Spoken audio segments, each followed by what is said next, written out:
Welcome to GX। तो मैंने film देखी द हाउस, और मेरी क्या राय है इस फिल्म को लेकर, और क्या ये फिल्म आपको देखना भी चाहिए या फिर नहीं। तो देखिए, सीधी सीधी सी बात अगर मैं बताऊं इस फिल्म को लेकर, तो इस फिल्म को देखने के बाद मैं यही बताऊंगा कि ये जो फिल्म है, इस फिल्म को मैं A+ की कैटेगरी में रखूंगा। और ये मेरी इस साल की, मतलब वैसे तो ये साल ख़त्म नहीं हुआ है, पर फिर भी मैं एक बात बोलना चाहूँगा कि ये फिल्म, पता नहीं कितनी भी फिल्में आ जाएं, पर मैं फिर भी इस फिल्म को A+ की कैटेगरी में रखूँगा, क्योंकि मुझे ये फिल्म एक बहुत ही ज़्यादा यूनिक, और सच कहूँ तो बहुत ही ज़्यादा तगड़ी एक एनिमेटेड फिल्म लगी है। और मुझे नहीं लगता कि अभी तक मैंने जितनी भी फिल्में देखी हुई हैं, ये फिल्म उन फिल्मों की तरह है, क्योंकि ये फिल्म मुझे बहुत ही ज़्यादा यूनिक, बहुत ही ज़्यादा एकदम आउटस्टैंडिंग मूवी लगी है। जहाँ पर ये फिल्म बाकी रेगुलर या फिर नॉर्मल एनिमेटेड मूवीज से तो काफ़ी ज़्यादा अलग, और शायद बेहतरीन फिल्मों में भी एक है। तो ऐसी क्या खासियत है इस फिल्म की। तो देखिए, यहाँ पर वैसे तो मुझे लगा था कि एक नॉर्मल सी एनिमेटेड मूवी होगी, पर शुरुआत से ही ये जो फिल्म जिस तरीके से एक पकड़ बना लेती है और बिल्कुल ही अलग एक्सपीरियंस देती है, उस वजह से ये फिल्म एकदम एक अलग कैटेगरी में चली जाती है। जहाँ पर ये फिल्म सिर्फ एक नॉर्मल फिल्म बनकर नहीं रह जाती है, एक हॉरर मिस्ट्री थ्रिलर की कैटेगरी में आ जाती है। और यहाँ पर इस फिल्म की स्टोरी में हमें 3 अलग अलग कहानियाँ देखने को मिलती है, जहाँ पर अगर आप गौर करो तो इस तीनों कहानी का जो सार है, या फिर मैं कहूँ बेस है, वो एक घर के इर्द गिर्द घूमती है।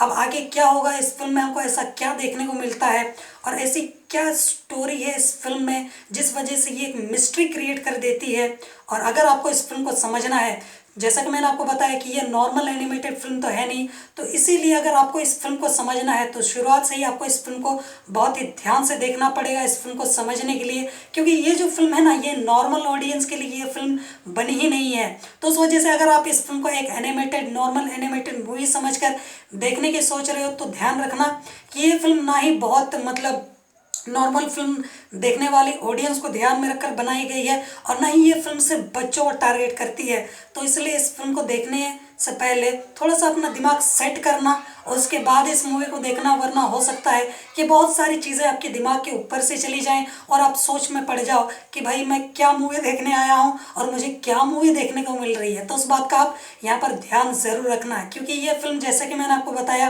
कि ये नॉर्मल एनिमेटेड मूवी नहीं है, बिल्कुल एक्स्ट्रा ऑर्डिनरी है। अगर आप ये, मतलब कंटेंट को लेकर बहुत ही ज़्यादा सीरियस होते हो और बहुत ही ज़्यादा यूनिक और बिल्कुल ही अलग लेवल की आपको मूवी देखनी है, तो वो यही फिल्म है।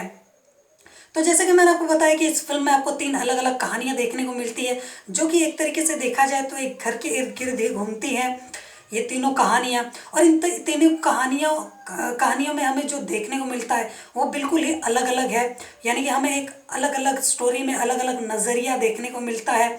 और यहाँ पर शुरुआत से ही मैं सच कहूँ तो मुझे समझ नहीं आ रहा था कि मैं किस टाइप की एक एनिमेटेड मूवी देख रहा हूँ, क्योंकि जो नॉर्मल अभी तक मैंने जितनी एनिमेटेड मूवीज़ देखी थी, वो हर तरह की ऑडियंस को टारगेट करती हैं, और यहाँ पर ध्यान रखा जाता है कि फिल्म को थोड़ा सा लाइट रखा जाए, जहाँ पर मज़ा भी आए, मूवी को एंजॉय भी करें सब लोग। पर यहाँ इस मूवी में ऐसा बिल्कुल भी नहीं है। ये मूवी स्पेशली ज़्यादातर तो उम्रदार ऑडियंस को ही टारगेट करती है। और यहाँ पर ये फिल्म देखकर मुझे लगा नहीं कि ये फिल्म बच्चों के लिए बनाई है, पर कहीं ना कहीं ये फिल्म सब देख सकते हैं।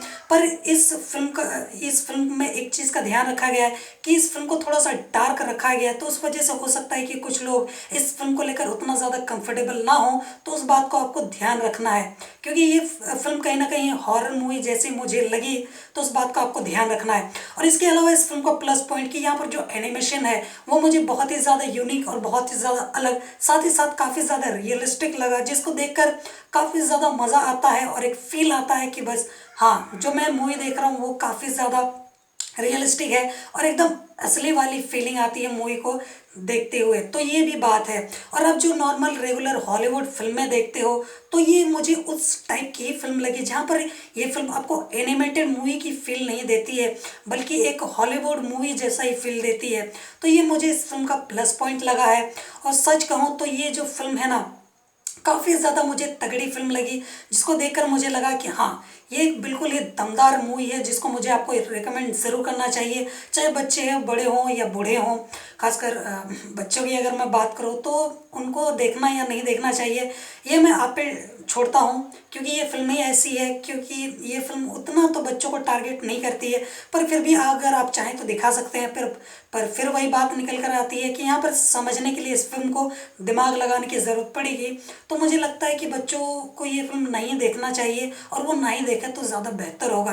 पर कहीं ना कहीं एक मास्टरपीस मूवी है, तो उस वजह से आप सोच सकते हो कि आपको देखना है या नहीं। बाकी मैंने तो आपको इस फिल्म को रिकमेंड कर ही दिया है, जो कि हिंदी में भी अवेलेबल है, और मेरी अब तक की देखी हुई फिल्मों में ये मुझे लगता है कि ये बेस्ट एनिमेटेड फिल्म है, जिसको आपको बिल्कुल भी मिस नहीं करना चाहिए। हालांकि इस फिल्म को लेकर मुझे काफ़ी सारी बातें तो बोलनी है, पर मुझे लगता है कि इससे वीडियो बहुत ही ज़्यादा लंबी हो जाएगी। आप फिल्म देखो और अपना एक्सपीरियंस शेयर करो कि आपको क्या समझ में आया और आपको कैसी लगी ये फिल्म। तो मेरी तो राय यही रहेगी कि फिल्म काफ़ी ज़्यादा कमाल, काफ़ी ज़्यादा इंटरटेनिंग, काफ़ी ज़्यादा मस्त है। और फिल्म का जो फर्स्ट पार्ट है ना, तीनों पार्ट्स में से वही जो फर्स्ट पार्ट है, वही तो ऐसे ही आपको बांध लेगी, और फिल्म शुरुआत में ही आपका दिमाग हिला देगी। तो फिर आगे आपको मूवी कंटिन्यू करने से पहले कुछ सोचना ही नहीं पड़ेगा। इतनी तगड़ी, इतनी कमाल की ये फिल्म है। बाकी देखना ना देखना आपकी मर्जी है, चाहे मैं तारीफ करूं या फिर बुराई।